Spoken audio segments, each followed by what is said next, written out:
खुलुमबाय आं सिबिरानि ब्रह्म नोंथांमोनखौ आंनि एसबी बड' निउज चेनेलाव गासैखौबो बरायबावनाय थाबाय नोंथांमोननि थाखाय आं गोदान मोनसे भिडिअ लानानै फैबावबाय अन्नानै भिडिअखौ जोबजासे नायलांदो बिपिएफ राजखान्थि हान्जानि थाखाय कंग्रेसनि दरा जेब्लाबो खुला होननानै आसाम प्रदेश कंग्रेस कमिटिनि प्रेसिडेन्ट रिपुन बरा बिथाङा बुंथिदों। बिथां रिपुन बराया बिपिएफ दोलोखौ फैगौ 2021 मायथाइनि एसेम्बलि इलेक्शनाव गावसोरजों एलायन्स जानो थाखाय खावलायहरदों। बेजों लोगोसे बिथाङा आसामाव गोदानै दाजानाय राजखान्थि हान्जा राइजो दल आरो आसाम जातीय परिषदखौबो फैगौ बिसायख'थिनि थाखाय गावसोरजों एलायन्स जानो थाखाय खावलायहरदों। बिपिएफ राजखान्थि हान्जाखौ कंग्रेस दोलोजों एलायन्स जानो थाखाय खावलायहरनाया बियो गिबि खेब नङा। बिनि सिगांबो बिटिसिनि बारग' चिफ बिथां हाग्रामा महिलारिखौ कंग्रेस दोलोजों एलायन्स जानो थाखाय खावलायहरखांबाय। हाग्रामा महिलारि बिथाङा नाथाय दासिमबो बिनि जेबो फिन होआखै। फैबाय थानाय समफोराव नुनो मोनगोन बबे राजखान्थि हान्जाया सोरजों एलायन्स जागोन। आसामनि थागिबिफोर जाय लकेल ट्रेनजों थांलाय फैलाय खालामो बिथांमोननि थाखाय गोजोनथाव खौरां। आसामावबो थाबैनो लकेल ट्रेनफोरा खारफिननो हासिगौ। आसामनि कंग्रेसनि लिडार देबब्रत सैकियाया रेलवेनि मिनिस्टार पियुष गयल बिथांनो गांसे लाइजामनि गेजेरजों आसामाव लकेल ट्रेनफोरखौ खारहोफिननो थाखाय खावलायहरदोंमोन। जेरै महाराष्ट्र आरो गुबुन जायगाफोराव लकेल ट्रेन खारहोफिनदों बेबायदिनो आसामावबो खारहोफिननो थाखाय अर्डार होनांगौ होननानै खावलायहरदोंमोन। मानोना लकेल ट्रेन गैयैनि थाखायनो आसामाव थानाय गोबां सुबुंफोर जाय ट्रेनजों अफिसफोराव थांलाय फैलाय खालामो, बेफार फालांगि खालामो आरो गोबां खामानिनि थाखाय थांलाय फैलाय खालामो बिथांमोनहा गोबां जेंनायाव दङ। बेनि थाखायनो बिथाङा रेलनि मिनिस्टारखौ आसामाव लकेल ट्रेन खारहोफिननो थाखाय खावलायहरदों। बिथांनि खावलायहरनाय बायदिनो रेलनि मिनिस्टार पियुष गयल बिथाङाबो आसामाव थाबैनो लकेल ट्रेनफोरखौ खारहोफिननो थाखाय कनसार्न अथ'रिटिनो लाइजामखौ दैथायहरबाय होननानै बुंथिदों। खाफालाव थायोब्ला सानफेरिखौबो मोननो हायो। इन्ड'नेसियानि मोनसे जाथाय सासे 33 बोसोर बैसोनि जसुआ हटागलुं मुंनि सासे मानसिया सानसेयावनो 10 कौटिनि बिगोमा जानो हादों। गोथै देहा दोनग्रा बाक्सु बानायग्रा जसुआ हटागलुंनि न'नि उखुमाव अख्रांनिफ्राय थरसे बेसेन गोसा अन्थाइ गोग्लैफैदोंमोन। बे अन्थाइआ 2.1 केजिनिमोन। बे गोग्लैनाय समाव अखा खोरोमनाय बायदि सोदोबबो जादोंमोन आरो उखुमा गब्लंनानै 15 सेन्टिमिटार गोथौसिम हा सिङाव हाबसोलांदोंमोन। इन्ड'नेसियानि जसुआया उनाव अन्थाइखौ हा सिंनिफ्राय जावखांदों आरो बे समाव बिनि बिदुङा जोबोर गुदुंमोन। रिपर्टनि बायदिब्ला अख्रांनिफ्राय गोग्लैनाय बे अन्थाइआ 4.5 बिलियन एबा 450 कौटि बोसोर गोजाम आरो नुनो मोनफेरि अन्थाइमोन। बेनिखायनो बे अन्थाइखौ फाननायाव बियो 10 कौटि रां मोननो हादों। इउपिनि मोनसे मुगैथाव जाथाय। स्टेट इरिगेशन डिपार्टमेन्टआव मावग्रा सासे इन्जिनियारा थांनाय 10 बोसोरनिफ्रायनो मोनसे मुगैथाव खामानि मावबोदों। बियो 5 बोसोरनिफ्राय 16 बोसोर बैसोनि हिन्जावसा गथ'फोरखौ गाज्रि फट' आरो भिडिअ खेबनानै बेखौ ससियेल मिडियाफोराव फानहरोमोन। बियो बेबायदि गाज्रि खामानि मावनानै गासै 50 गथ'साफोरनि इयुन जिउखौ गाज्रि खालामनानै होदों।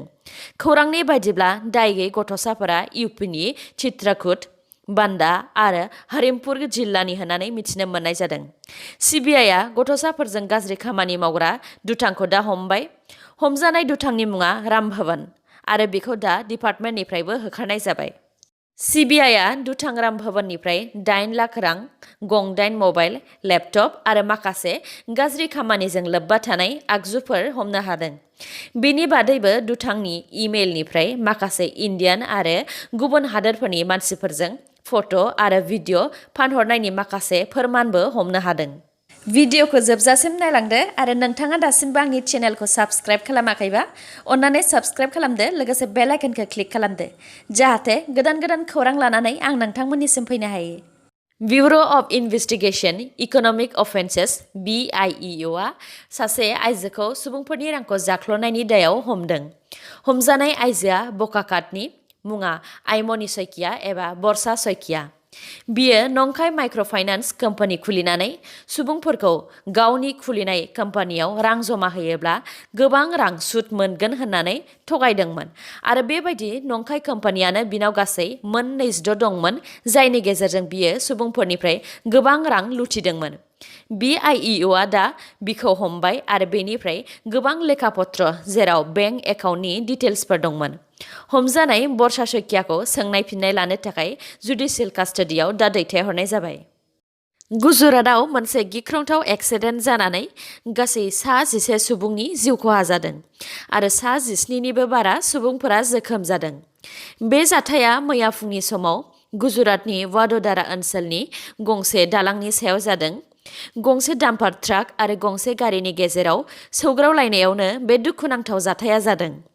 11 जिउ गोमानायफोरनि मादाव माखासे आइजो आरो माखासे उन्दै उन्दै गथ'साफोरबो दंमोन।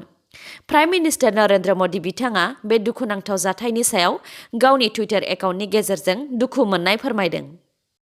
आसाम सोरखारा फ्लाइटजों दावबायग्रा दावबायारिफोरनि थाखाय मोनसे गोदान नियम लाबोबाय।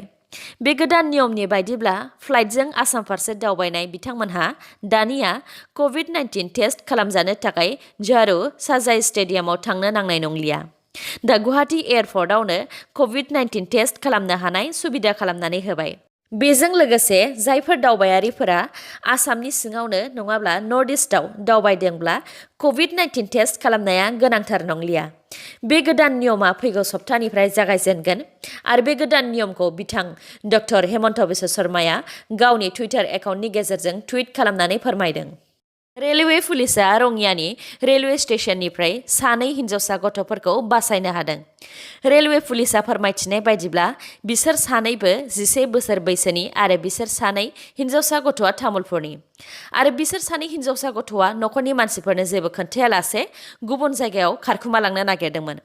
रेलवे पुलिसआ बिसोर 2 हिनजावसा गथ'फोरखौ हमनानै माखासे आयेन बायदियै कामरुपनि चाइल्ड लाइननो गथायहरबाय। मोनसे रिपर्टनि बायदिब्ला रेलवे पुलिसआ 2017 मायथाइनिफ्राय 2020 मायथाइनि अक्ट'बर दानसिम गासै मोन 39 केस रेजिस्टार खालामदों, जेराव 105 गथ'साफोरखौ बासायनो हादों आरो 52 गथ'सा खावग्राफोरखौ हमनो हादों।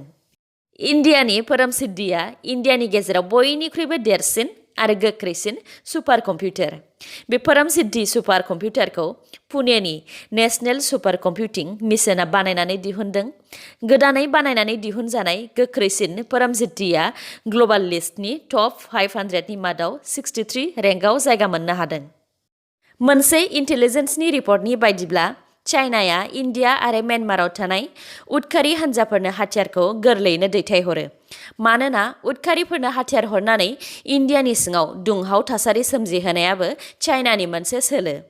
इन्टेलिजेन्सनि रिपर्टनि बायदिब्ला आसाम, मिज'राम, मणिपुर आरो नागालेन्डआव थानाय उदखारि हान्जाफोरा चाइनिज इन्टेलिजेन्स एजेन्सिफोरजों थोंजों सोमोन्दो लाखिबाय थायो आरो हाथियारफोरखौबो बांसिनै चाइनानिफ्रायनो लाबोयो। बे बोसोराव नर्थ इस्टनिफ्राय गासै गं 423 आयेननि बेरेखायै लाबोनाय हाथियारफोर हमनो हादों, जाय चाइनायाव बानायनाय। बेनि अनगायैबो बावैसो सम सिगां म्यानमार थाइलेन्ड सिमायाव गासै 7 कौटिनिबो बारा रांनि चाइनायाव बानायनाय हाथियार हमनो हादों। दिनैनि निउसआ एसेनोसै। गाबोन आरो गोदान निउसजों लोगो मोनफिनबावगोन। नोंथांमोना दासिमबो आंनि चेनेलखौ साबस्क्राइब खालामनानै लायाखैबा अन्नानै साबस्क्राइब खालामनानै लादो आरो लाइक, कमेन्ट आरो शेयार खालामनो दाबाव। गोजोन्थों।